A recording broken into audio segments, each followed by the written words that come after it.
한국 저장시설 90만 배럴 논란. 만약 북한으로 갔다면 어떤 일이 벌어질까? 여러분, 최근 한국에서 논란이 시작된 사건이 있습니다. 바로 한국 저장시설에 있던 원유 90만 배럴 사건입니다. 이 원유는 한국 정부 소유가 아니라 해외 석유기업 소유 원유였습니다. 그런데 이 원유가 해외로 판매되면서 한국 정부가 한전을 조사에 착수했습니다. 여기서 많은 사람들이 궁금해합니다. 혹시 북한으로 간 것 아니냐? 현재까지 북한과 연결됐다는 공식 확인은 없습니다. 하지만 만약 정말 북한으로 반출된 것이라면 이건 단순한 석유 거래 문제가 아니라 국제 제재 문제가 됩니다. 오늘 영상에서는 90만 배럴이 어떤 규모인지, 한국 저장 시스템은 어떻게 돌아가는지, 그리고 만약 북한으로 갔다면 어떤 법적 제재가 가능한지 쉽게 설명해 드리겠습니다. 먼저 숫자를 보겠습니다. 90만 배럴. 석유 1배럴은 약 159리터입니다. 그래서 계산하면 90만 배럴은 약 1억 4천만 리터 정도입니다. 이걸 한국 소비량과 비교해보면 더 이해가 쉽습니다. 한국은 하루에 약 280만 배럴 석유를 사용합니다. 즉 90만 배럴은 한국이 약 8시간에서 9시간 사용하는 양입니다. 작은 양은 아니지만 국가 전체 소비량 기준으로 보면 단기간 물량 수준입니다. 이번 사건에서 중요한 점이 있습니다. 이 원유는 해외 석유기업 소유 원유였습니다. 한국은 아시아에서 석유 저장 허브 역할을 하고 있습니다. 그래서 중동 국영 석유 회사, 글로벌 에너지 기업 같은 회사들이 원유를 한국 저장시설에 보관합니다. 이 사업은 저장 임대 사업입니다. 외국 석유를 한국에 저장하면 한국도 이익이 있습니다. 첫 번째, 저장료 수익. 두 번째, 우선 구매 권리.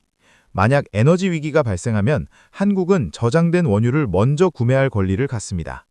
그래서 이 구조는 한국에게 에너지 안전망 역할을 합니다. 정부가 조사하는 핵심은 이것입니다. 한국이 우선 구매권을 검토했는가입니다. 만약 에너지 시장이 불안한 상황이라면 이 원유를 한국이 먼저 확보할 수도 있었기 때문입니다. 그래서 정부는 관련 기관을 상대로 규정 위반 여부 조사를 진행하고 있습니다. 지금부터는 가정 시나리오입니다. 만약 이 원유가 북한으로 반출된 것이 확인된다면 이건 단순한 행정 문제가 아닙니다. 바로 국제 제재 문제가 됩니다. 왜냐하면 북한은 현재 UN 안보리 제재 대상 국가입니다. 특히 UN Security Council Resolution 2375, UN Security Council Resolution 2397, 이 결의들은 북한 석유 공급을 강하게 제한하고 있습니다. 이 결의의 핵심은 북한에 공급되는 정유 제품을 연간 50만 배럴로 제한한다는 것입니다.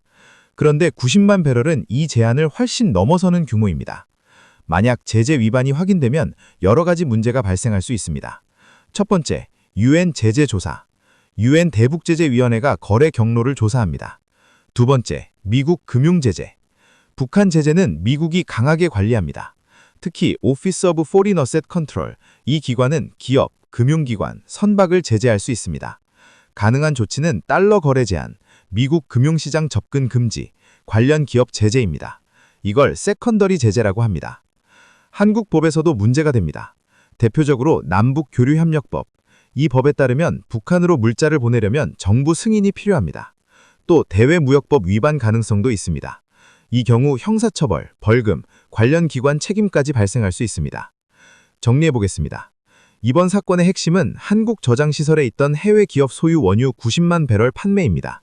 이 양은 한국이 약 8에서 9시간 사용하는 석유량입니다.